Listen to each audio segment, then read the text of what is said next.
Já pensou nesse lugar aqui? Muito frio, né? E nesse aqui? Não me venha reclamar de calor, hein? Teria coragem de pelo menos chegar aqui? Você imagina que nos lugares mais quentes, mais frios, com mais pressão ainda pode existir vida? Vem com a gente que no Papo Ciência de hoje a gente vai te surpreender.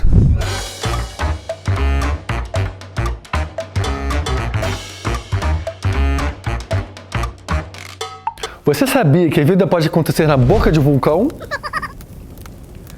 Em uma geleira? Em locais onde existe muita acidez e até o deserto de sal. A vida é sinistra mesmo, mas não é qualquer tipo de vida.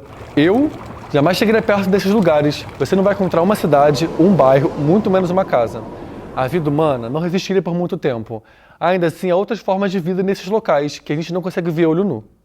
São seres bem pequenos, que só conseguimos ver em microscópio. E quem descobriu isso foi o microbiologista norte-americano Thomas Brook. Ele observou que existiam micro-organismos sobrevivendo ao redor de geysers, que é uma fonte de água termal que, de tempos em tempos, lança uma coluna de água para cima. Isso aconteceu no Parque Nacional de Yellowstone, nos Estados Unidos.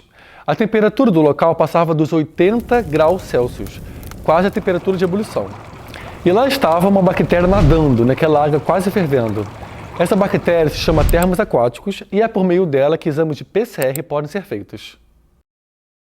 Uma curiosidade, esses testes de PCR são as provas mais confiáveis usadas em todo o mundo para diagnosticar a Covid-19. Apesar do calor no Rio, nossa temperatura média é de 30 graus e nos dias mais quentes, de 44.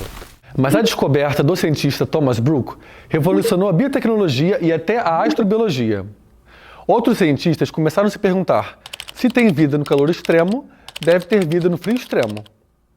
E quando foram pesquisar, existia vida em quase todos os locais, desde as geleiras até os desertos.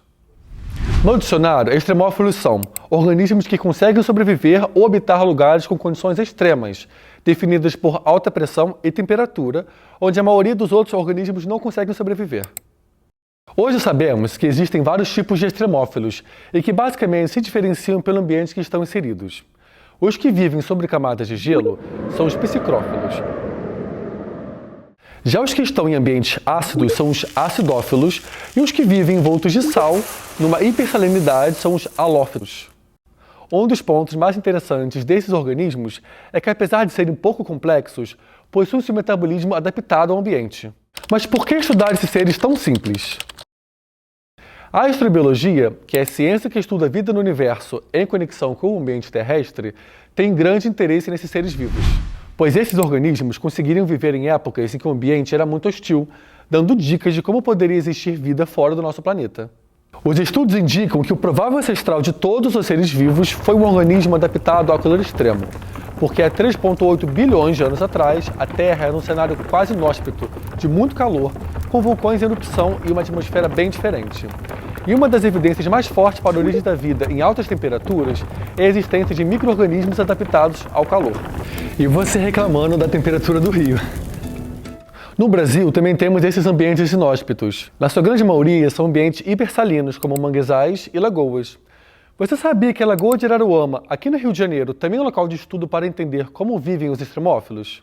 Aliás, lá tem os estromatólitos, que são fósseis desses micro-organismos que viviam nesses ambientes inóspitos. Existem também áreas impactadas por poluição de metal pesado, como zinco e cádmio. Novamente, o estado do Rio é destaque, pois a Baía de Sepetiba tem todos esses metais pesados.